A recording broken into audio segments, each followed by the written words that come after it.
Bom dia, queridas irmãs, queridos irmãos, que a graça e a paz de nosso soberano Salvador seja sobre a tua vida. Que alegria é nós estarmos juntos nesse primeiro culto matutino do ano de 2021.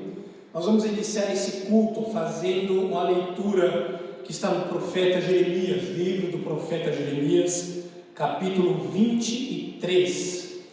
Jeremias capítulo 23, versículos 5 e 6, assim nos diz o texto: Eis que vem dias, diz o Senhor, em que levantarei a Davi um renovo justo, e rei que é, reinará e agirá sabiamente, e executará o juízo e a justiça na terra. Nos seus dias Judá será salvo, e Israel habitará seguro. Será este o seu nome, com que será chamado Senhor, Justiça Nossa. Cantemos, queridos, o hino de número 86 do nosso Sinai. Logo em seguida nós retornamos e faremos uma oração de adoração ao nosso Deus justo, santo e eterno.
E é com a direção desse Espírito que nós iniciamos esse culto e vamos adorar a Deus com todo o nosso coração.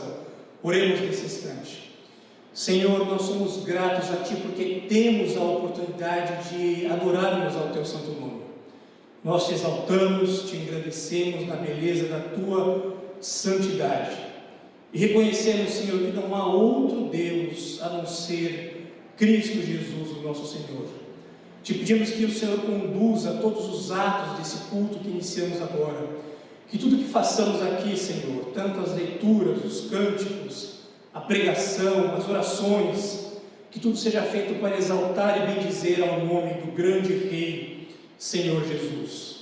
Nós te pedimos, Espírito Santo, que o Senhor tome conta desse lugar e que o Senhor conduza todos os atos desse culto para a glória do nome do Deus Pai, do Deus Filho e do Teu nome, ó Deus Espírito Santo, nós te agradecemos. Amém. Queridos, para o nosso momento de confissão, faremos a leitura de Jó, capítulo 35, versículos 1 a 8.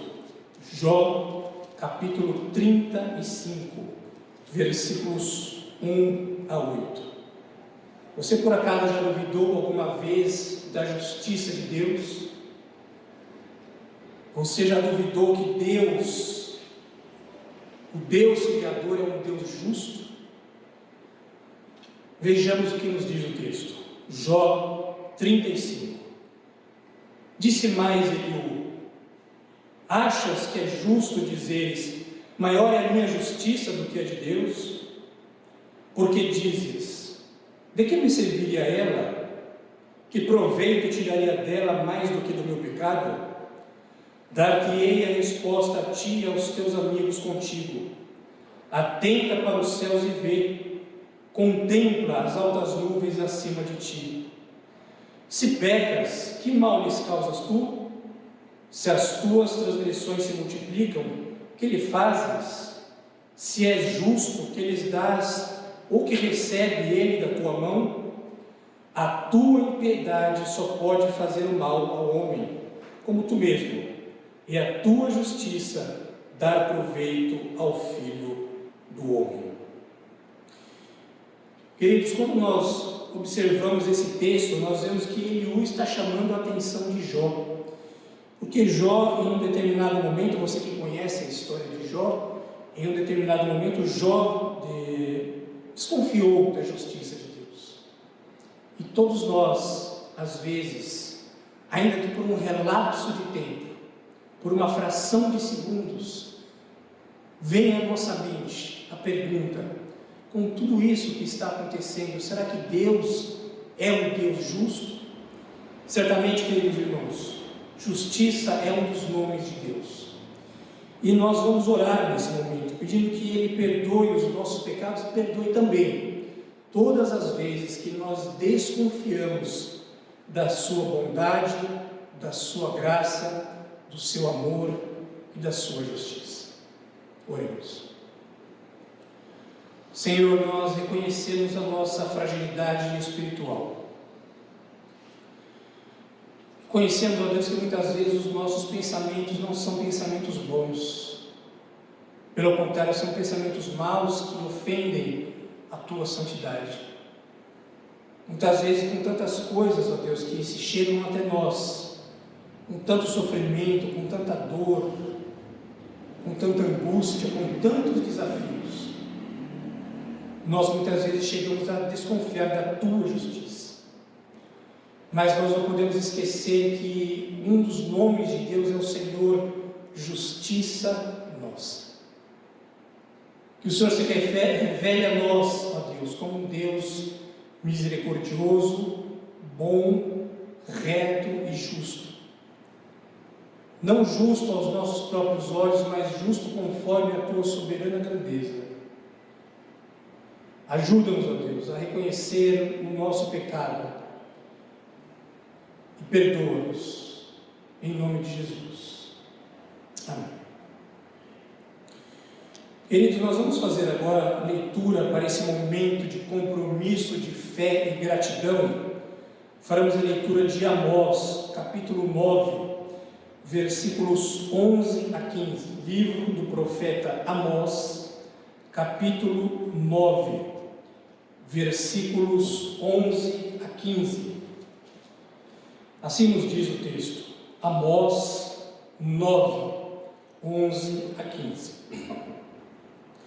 Naquele dia levantarei o tabernáculo caído de Davi, repararei as suas brechas e, levantando das suas ruínas, restaurá-lo-ei, como fora nos dias da antiguidade, para que possuam o restante de Edom e todas as nações que são chamadas pelo meu nome, diz o Senhor que faz estas coisas.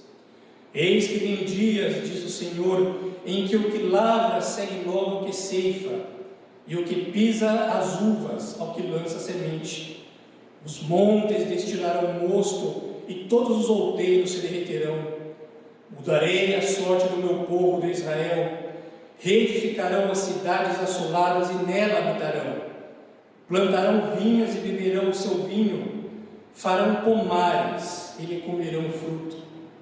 Plantá-los-ei na sua terra e, dessa terra que lhes dei, já não serão arrancados, diz o Senhor teu Deus. Queridos, existe uma promessa para o povo de Israel, assim também como existe uma promessa para nós. Essa promessa é uma promessa de restauração.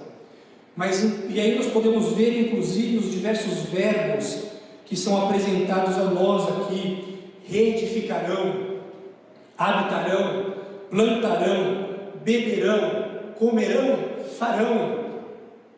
São todas promessas de que um dia tudo será restituído para nós, conforme era antes do pecado entrar no mundo. Mas enquanto isso não acontece, queridos, nós precisamos lembrar que existe um Deus que nos acompanha, que está conosco em todos os momentos de sua vida, e que de nossa vida, e que está cuidando de nós. E nós vamos, queridos, declarar isso através do nosso cântico que está no nosso cenário no número 165, que diz exatamente isso: não desanimes, Deus proverá e cuidará de ti. Vamos cantar com muita alegria o hino de número 165.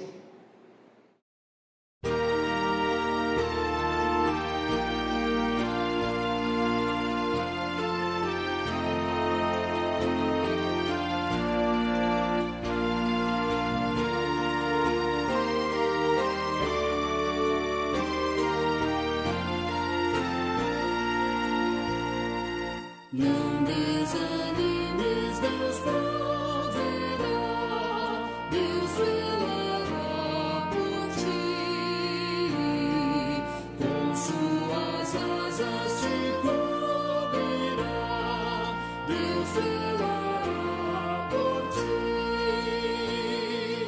Deus cuidará de ti, na tua dor, com todo amor, jamais te deixará, Deus cuidará de ti. Se no teu peito vibrar a dor, Deus velará por ti.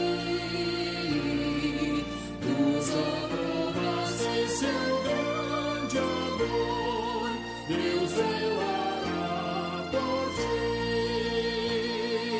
Deus cuidará de ti, na tua dor, com todo amor, jamais te deixará, Deus cuidará de ti. Nos desalentos, nas provações, Deus velará por ti.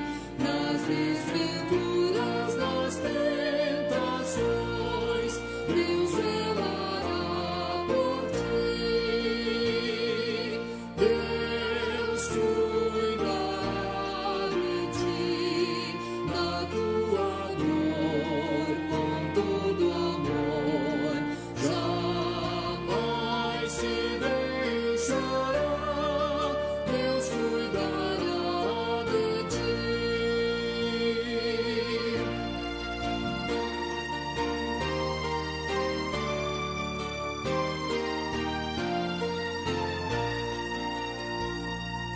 Como estiveres, não temas, vem, Deus velará por ti.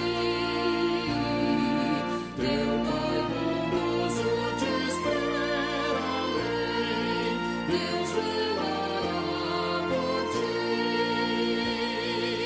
Deus cuidará de ti, na tua dor, com todo amor, jamais te deixará, Deus cuidará de ti.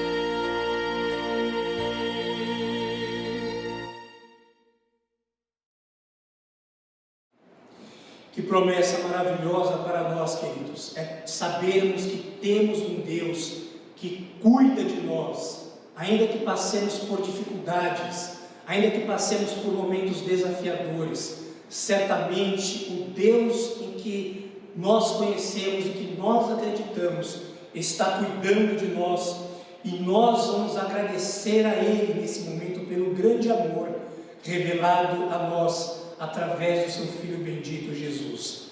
Senhor, nós te agradecemos porque Tu se revelas a nós. Tu te revelas a nós com esse amor infinito. Tu te revelas a nós com o Teu cuidado paternal. Tu te revelas a nós como um Deus que não nos abandona, que não nos deixa lançado à nossa própria sorte, ainda que passemos por momentos de tentações, ainda que passemos por momentos não tão aventurados como nós gostaríamos de passar, mas temos um Deus bondoso que se revela a nós e que diz: nunca te deixarei, jamais te abandonarei. É por isso que nós te agradecemos, bondoso Deus, pelo teu amor, pela tua graça, pelo teu cuidado e porque o Senhor está com a tua boa mão sobre a nossa vida. Continua, Senhor, assim, nos conduzindo, nos orientando e nos protegendo. Nós oramos a Ti, Senhor, em nome de Jesus, com o coração cheio de gratidão e cheio de alegria, em nome de Jesus. Amém. Queridos, nós vamos agora ouvir uma canção preparando o nosso coração e logo em seguida nós retornamos para a pregação da palavra de Deus. Prepare o teu coração e peça para que o Espírito Santo fale a Ele. Se prepare, prepare o teu coração, em nome de Jesus.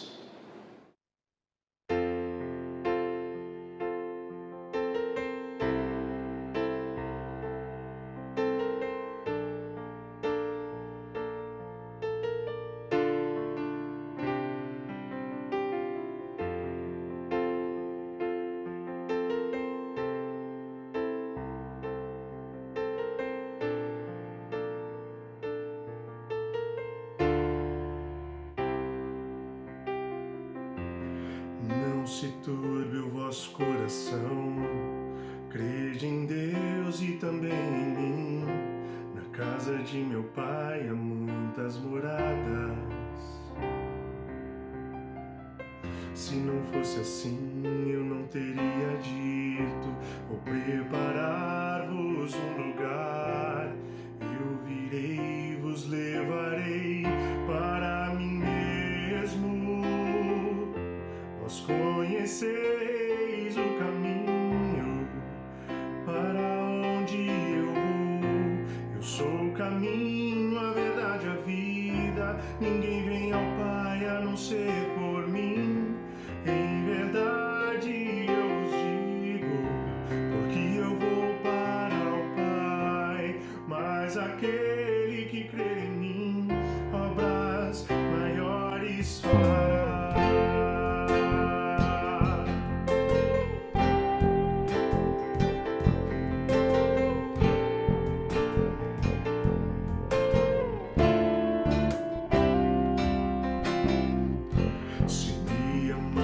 Verdadeiramente guardareis os meus mandamentos. Eu rogarei ao Pai e Ele vos dará o Consolador, o Espírito da verdade, que o mundo não pode receber, mas Ele habita em vós, estará em vós para sempre. Aquele que tem os meus mandamentos e os guarda, esse é o que me ama. E se alguém me amar, será amado por meu Pai. Eu também o amarei e me manifestarei a Ele.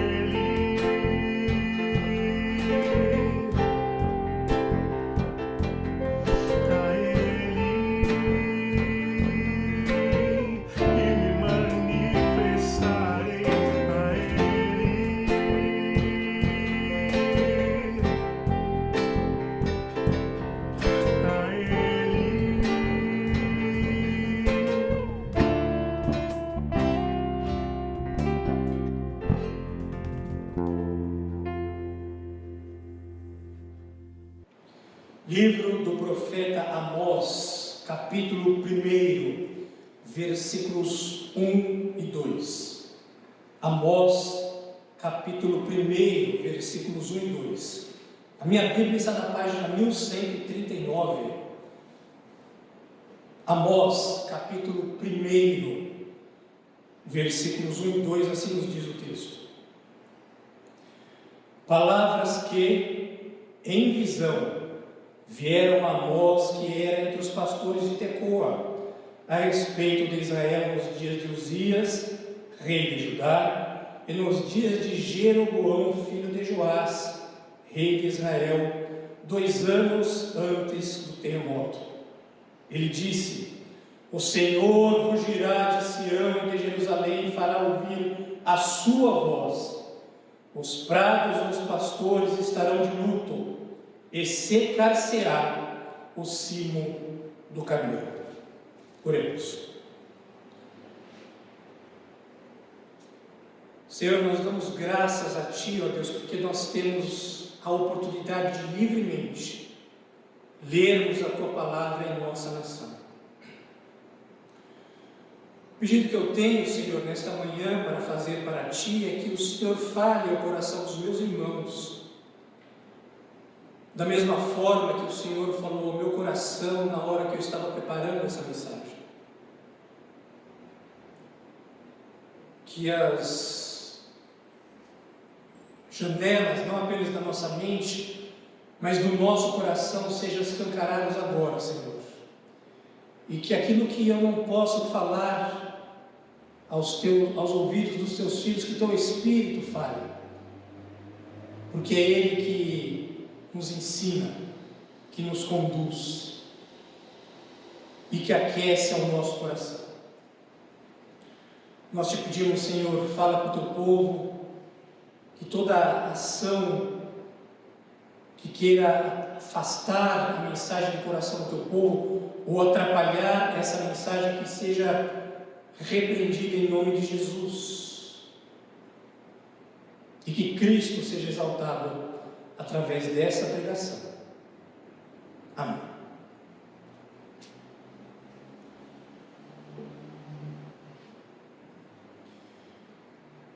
Você, minha irmã, já duvidou da justiça de Deus?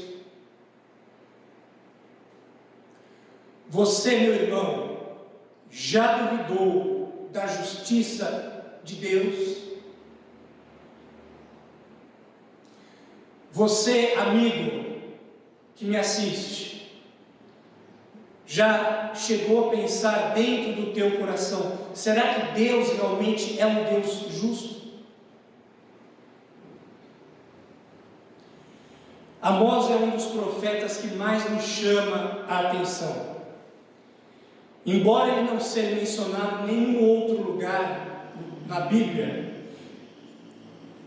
no cânon hebraico, porque o Amós mencionado em Isaías como pai dele é um outro Amós, que inclusive se distancia aproximadamente 100 anos do Amós, pai de Isaías, para esse Amós que nós estamos lendo aqui. Nós sabemos não muito sobre ele, mas que ele vivia em uma região chamada Tecoa, que era uma pequena vila às margens de um deserto árido que distava aproximadamente 20 quilômetros ao sul de Jerusalém e 10 quilômetros ao sul de Belém. Sabemos também que essa região era uma região usada para a criação de ovelhas, criação de cabras, que Amós supervisionava alguns pastores, também cuidava dessas ovelhas, cuidava de cabras, e que ele também cuidava de sicômoros. Eu não gosto muito da fruta do sicômoro. Se você, assim como eu, é do Ocidente, eu preciso esclarecer para você que sicômoro, para quem vive no Oriente, é o nosso conhecido figo. Tem uma pequena diferença, mas eu não sou muito chegado em figo, não. Tem algumas pessoas que gostam. Eu não sei se meu querido Eric, que está aqui conosco nesta manhã, se ele gosta de figo. Quem gosta de figo em calda, dizem que é uma delícia, não me apetece muito o paladar, mas de fato o sicômoro era mais provável dizermos que seria uma figueira. E Amós também colhia os figos que eram apresentados pelas figueiras. Então, ao contrário do que muitos pensam e dizem, Amós não era uma pessoa sem instrução. Amós, além de ele supervisionar pastores, ele cuidava de ovelhas, ele também cuidava da colheita desses figos, para que houvesse um momento apropriado para que a doçura desses figos fosse mantida. Então nós vemos que Amós ele tinha diversas habilidades. E quando ele fala no capítulo 7, versículos 14 e 15, e ele está se dirigindo ao sacerdote Amazias. Ele diz o seguinte: eu não sou profeta, nem discípulo de profeta, mas boieiro e colhedor de sicômoros. Mas o Senhor me tirou de após o gado, e o Senhor me disse: vai e profetiza ao meu povo de Israel. O que Amós estava querendo dizer aqui? Amós estava querendo dizer que, apesar dele não ser um profeta de origem profissional, que ganhava para isso, ele havia sido chamado pelo próprio Deus para profetizar às nações de Judá, de Israel e a diversas outras nações.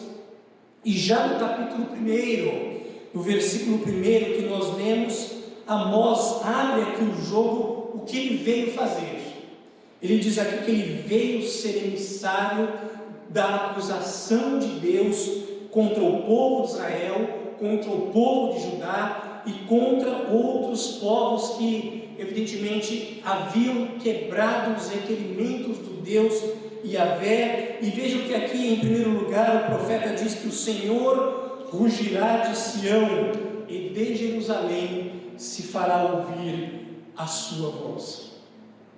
Esse termo aqui, rugirá, pode ser traduzido também como rugirá de modo agressivo.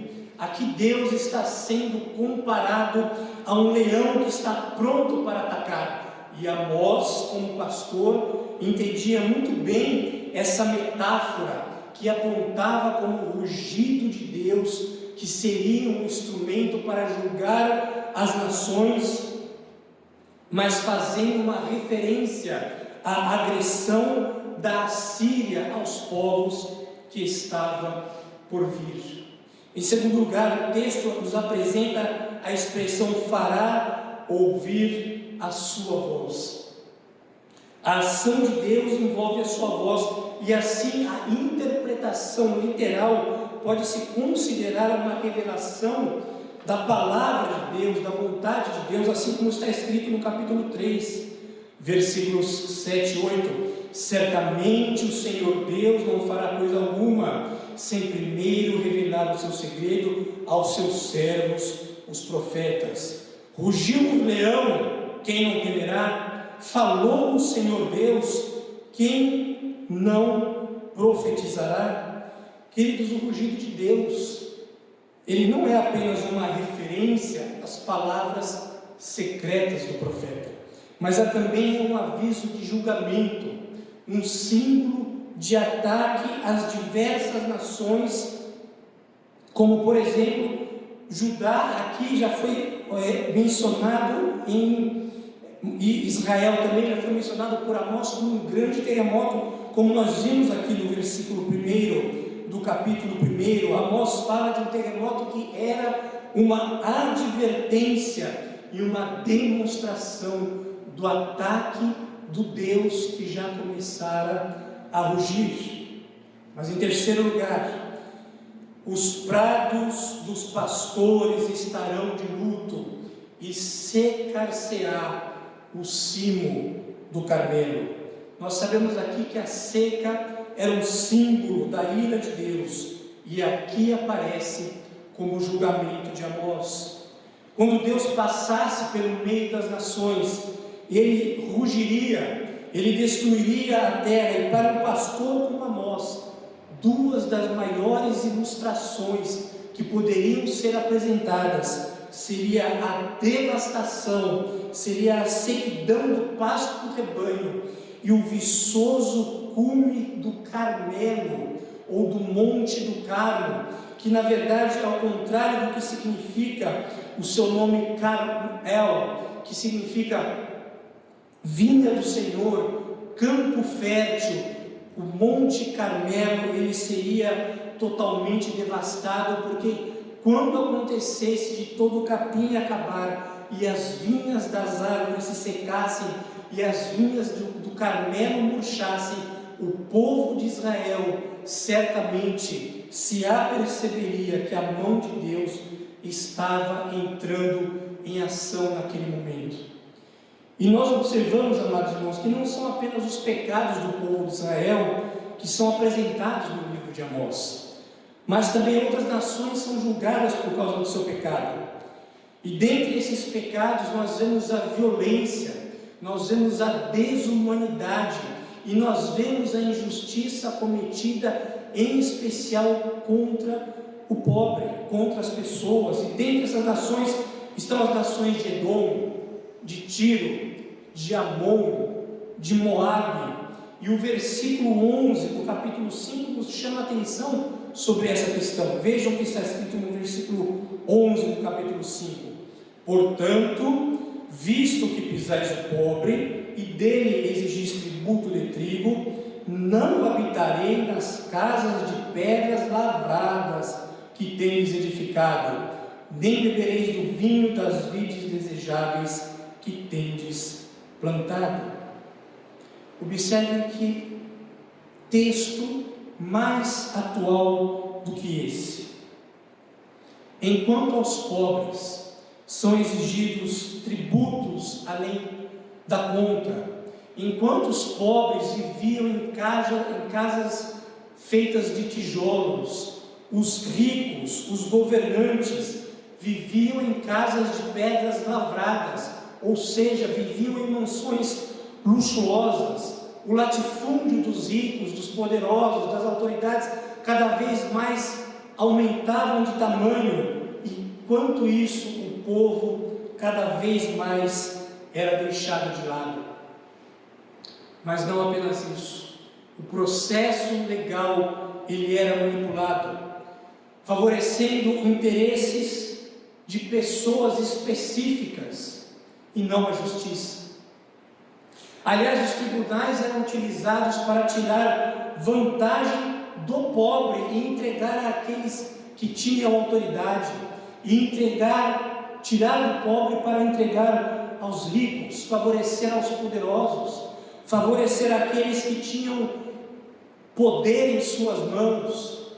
E quando alguém se levantava para falar contra essa injustiça, quando alguém se levantava com coragem para falar a verdade, apoiando um sistema que seria correto, que seria legal, que seria justo, eles eram terrivelmente confrontados por defenderem a verdade. Embora a lei condenasse o falso testemunho, isso não era empecilho para que as pessoas tentassem perverter a justiça. E o ódio contra aqueles que davam testemunhos verdadeiros e aqueles que procuravam julgar de acordo com os princípios da lei eram cada vez maior, e eles eram atacados pelos seus opositores para que pusessem um fim à justiça. Tudo isso estava acontecendo quando nós lemos o livro de Amós. Talvez você que esteja me ouvindo nesta manhã, você tenha pensado nesses últimos dias, como pode, em dias tão difíceis que nós estamos vivendo, como pode em dias tão trevosos que nós estamos vivendo, onde muitos de nós estamos perdendo amigos, familiares, colegas, conhecidos, ao invés dos governantes se levantarem em favor do povo, como podem eles ficarem digladiando, não medindo esforços para se beneficiarem a si próprios, fazendo jogos políticos e procurando colocar a sua própria vontade acima dos interesses das pessoas de bem. Talvez você se pergunte como pode aqueles que detêm o poder, assim como no livro de Amós, manipularem os tribunais através de acordos funestos, em que pobres são levados à falência e não são escravizados porque não mais existe a escravidão, mas são obrigados a pagar quantias absurdas, percentuais altíssimos de impostos que não são convertidos ao Estado, e que quando são convertidos ao Estado não são voltados às necessidades básicas das pessoas, mas são desviados pelos ricos, pelas autoridades, de modo que o Estado não lhes dá o retorno que deveria.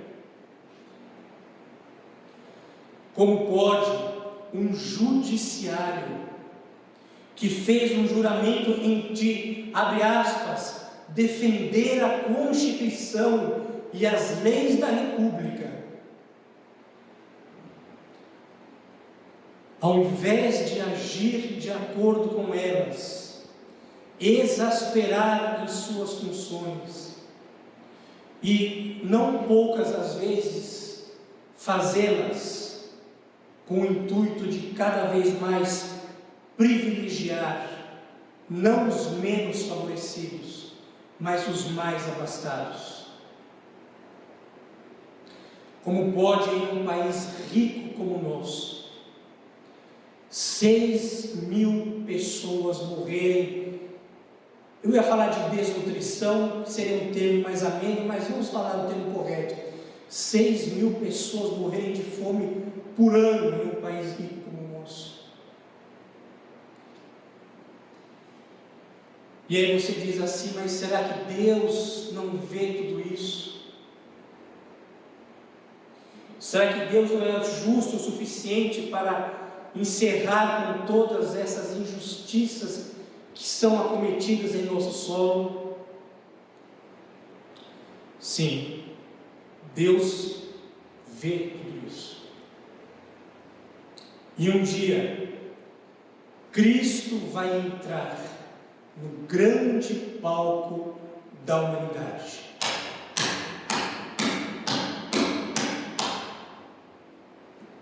dizendo chega, dizendo basta. Nesse dia, é o dia que, quando Paulo escreve aos Tessalonicenses,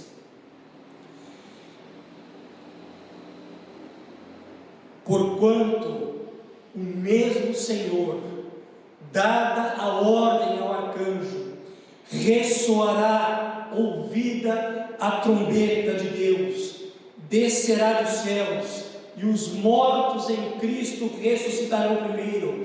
Depois nós, os vivos, os que ficarmos, seremos arrebatados juntamente com Ele nas nuvens para o nosso encontro com o Senhor nos ares, e estaremos para sempre com o Senhor.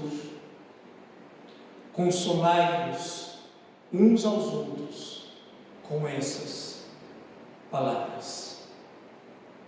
Neste dia, os políticos inescrupulosos não mais encherão as suas burras de dinheiro às custas das merendas das crianças pobres. Neste dia, as milhares de pessoas que morrem por conta de um atendimento médico defasado, por falta de atendimento médico, 150.000 em nosso país, por conta dos dinheiros que são desviados para os bolsos dos políticos corruptos. Neste dia não mais acontecerá isso. O banqueiro não irá mais arrancar o último centavo daqueles que são endividados. O traficante de drogas não mais ganhará dinheiro com o tráfico. Os pedófilos não mais irão abusar das crianças indefesas, porque este é o dia que o mesmo apóstolo Paulo, quando ele escreve à igreja de Roma, que ele diz: este é o dia que todo joelho se dobrará e que toda língua confessará que Jesus Cristo é o Senhor, para a glória de Deus Pai.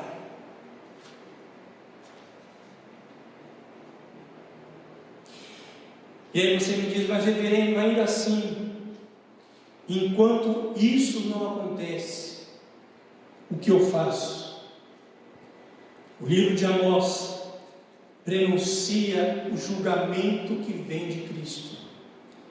E um dia Cristo julgará todos aqueles que se voltam contra Deus, que dão as costas a Deus, que fazem pouco caso da criação de Deus.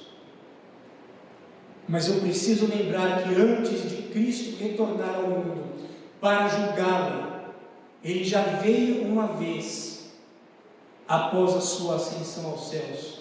Como assim? Você se lembra do que Lucas escreve para nós no capítulo 2 de Atos, do dia da festa de Pentecostes, quando o Espírito Santo desce sobre as pessoas, sobre aquela multidão que estava lá? A promessa de Cristo que não nos deixaria sós, que não nos deixaria órfãos, ao enviar o Consolador, se cumpriu naquele dia. E a terceira pessoa da Trindade habita em todos aqueles que reconhecem a Cristo Jesus como Senhor e Salvador.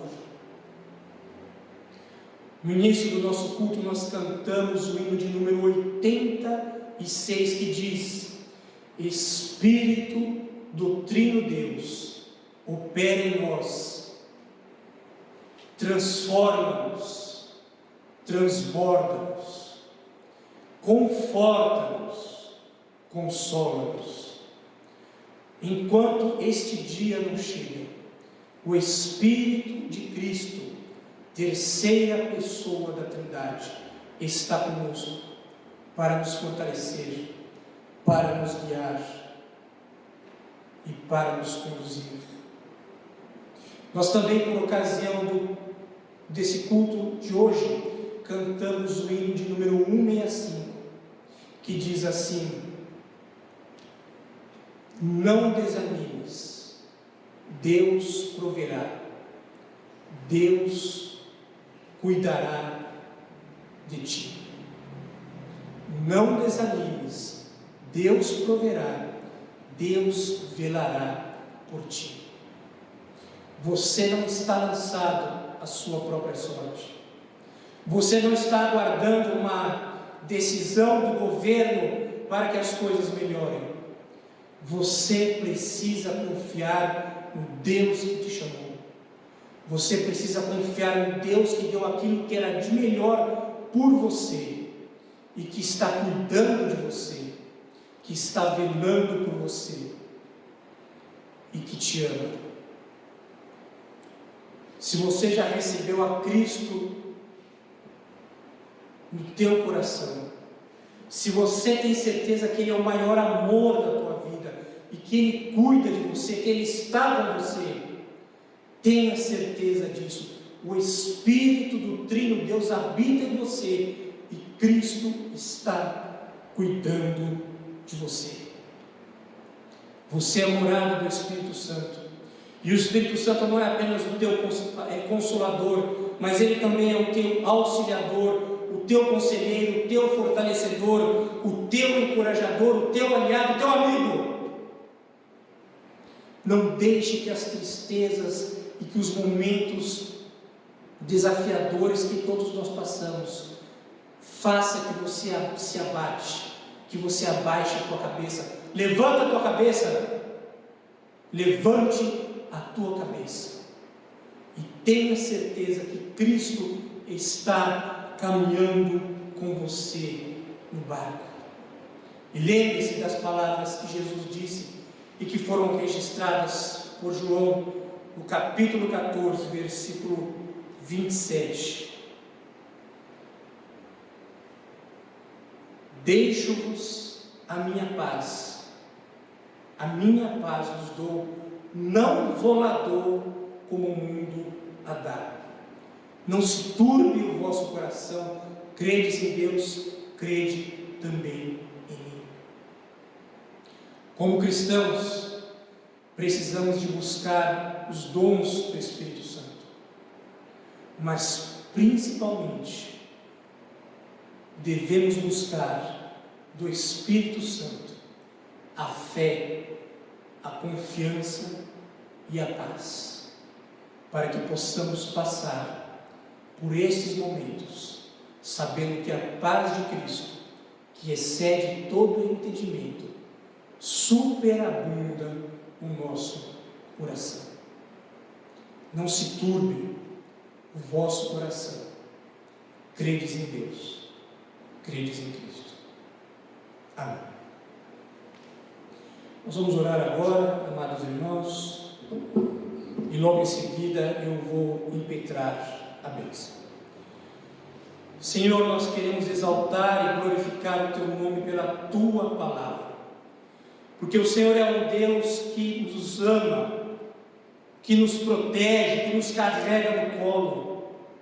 O Senhor é um Deus que nos ama incondicionalmente e que nos enche o coração de esperança. Que Tu enchas, ó Deus, o coração do Teu povo de esperança, de fé, de confiança, de paz. Que nós passemos por esses momentos que ainda não finalizaram, momentos difíceis, que nós ainda estamos aguardando que aconteça um milagre, mas que nós passemos por esses momentos sabendo que o Senhor está conosco, tendo a certeza que o Senhor acompanha-nos no meio dessa dificuldade. Que o Senhor encha o nosso coração de tranquilidade,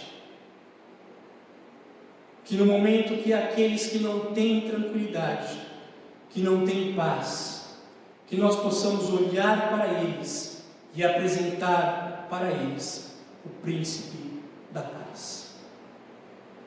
Conduza-nos, ó Deus, em mais essa semana que hoje se inicia. Abençoa o Teu povo que nos acompanha nesta manhã. Conduza o Teu povo e encha a cada um com a Tua paz, e que o grande amor de Deus, a graça de nosso soberano Salvador Jesus o Cristo e o Espírito Santo, Consolador, fortalecedor, nosso maior amigo, esteja sobre a tua vida e sobre a vida de todo o povo de Deus espalhado sobre a face da terra, não somente hoje, mas para todo sempre. Amém.